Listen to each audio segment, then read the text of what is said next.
I'm not sure how much I want to say here, and how much of that would be remotely insightful at all. The ethos of Eisenstein and others in the 1920s was reapplied in Pontecorvo's The Battle of Algiers, with one gargantuan exception. Completely unique from the Soviet filmmakers of the silent epoch, Algiers did not distort the truth. Algiers was the exact feature film which both supporters and denouncers of the insurgency could agree upon, whilst employing the propagandic enunciations, what we now call assertively filmic language, cinematographic and editing schemas, of the early Soviet auteurs. Those who believed that the FLN were campaigning for an ultimately noble cause, despite their lethal excesses, would have no objection to the portrayals illustrated in Pontecorvo's film.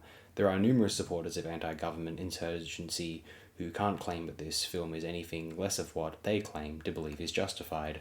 And it shows leftist circles have celebrated this film for decades, have any complained that it portrayed anti-colonial resistance unfairly. To those who are more repulsed by the actions of the FLN, whether of a more conservative bend or perhaps even those who cite themselves as on the left, is there reason to complain about their depiction in Pontecorvo's film? Perhaps not. Not when observing the film as an object in a hypothetical vacuum, bereft of its creator's politics or who embraced it afterward. Will any who oppose the FLN, support the French expansionist project, or disdain left-wing politics generally, find anything within the content of this film to deplore other than its choice to take a side? One may disagree with the film's conclusions politically, but can they dispute the facts on the table? Pontecorvo's film is said, or was rather, pro-FLN, but like a manifesto that was citing the historical record, did it distort the truth or present proposed moral truths which we might in turn choose to disagree with? Ignoring the stated politics of the auteur in question, was there much to dispute about the sheer cause and effect on display in this feature film?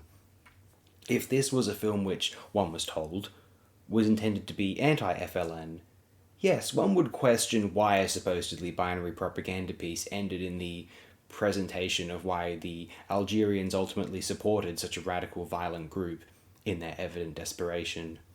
Consider the film as an observation of history which merely attempts to display the facts. Did the fact that Pontecorvo have a certain political angle truly distort the film's respect to the proposed accuracy of the historical record? Could Sir Alastair Horne find issue in this film's articulation of history beyond its potentially questionable moral priorities?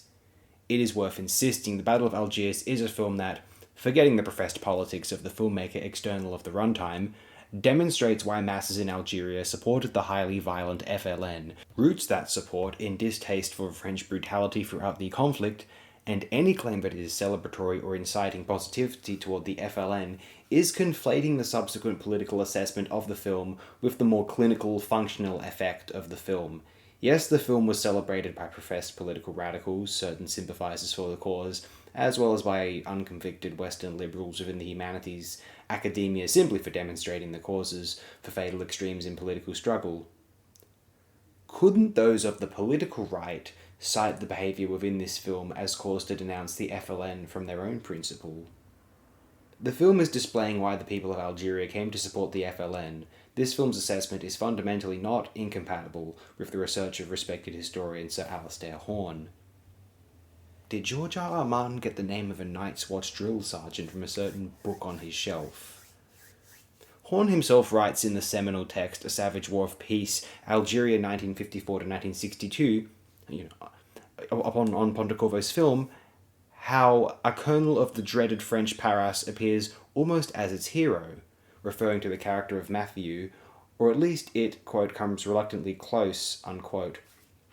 I believe that this is demonstrative of Pontecorvo's film being ultimately a feature that can be assessed as authentic by any stance on this conflict, regardless of the film taking a side. Its efforts to be as ontologically intense and psychologically potent as possible, the pathologies, data of consciousness of all portrayed players is pronounced and their convictions tangible for all to observe and assess on their own terms.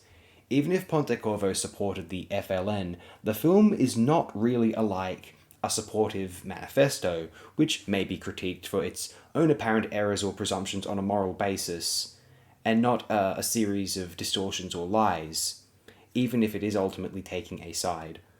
I will link in the description a talk via C-SPAN on Sir Alistair Horn discussing the Algerian War, his book on the subject, first published in the later 70s. His talk is from the later 2000s, amongst the era of the reminiscent Iraq War. Whilst it was the American invasion of Vietnam which popularly seemed to be where Western powers, or at least the English-speaking world, realised that insurgent guerrilla fighters were not going to be simply defeated or demoralised in an age of modern firearms, mass production, and portable film cameras, that the game had changed, and that unless one was willing to nuke the entire site from orbit or go full medieval slaughter, they would never win. It was really the Algerian War where this principle was first on display, or to its completion. Actually, the French also had the first taste of it if we count the First Indochina War, which America took up from them in 1955, although the invaders were yet to be defeated when France had to leave Algeria in 1962. To this day, it is becoming apparent that unless you're willing to kill them all, you will never truly defeat them or conquer hearts and minds, as Gary Brecher would have sarcastically put it. Truly one of the best films ever made, Horn himself inferred this in his historical text. Pontecorvo secured his place in posterity via this one feature, one of the most sheerly impressive ever made, and a reminder to all on either side of a political struggle, aggrieved protester or strident loyalists, the price of a victory and how to exacerbate a loss, respectively.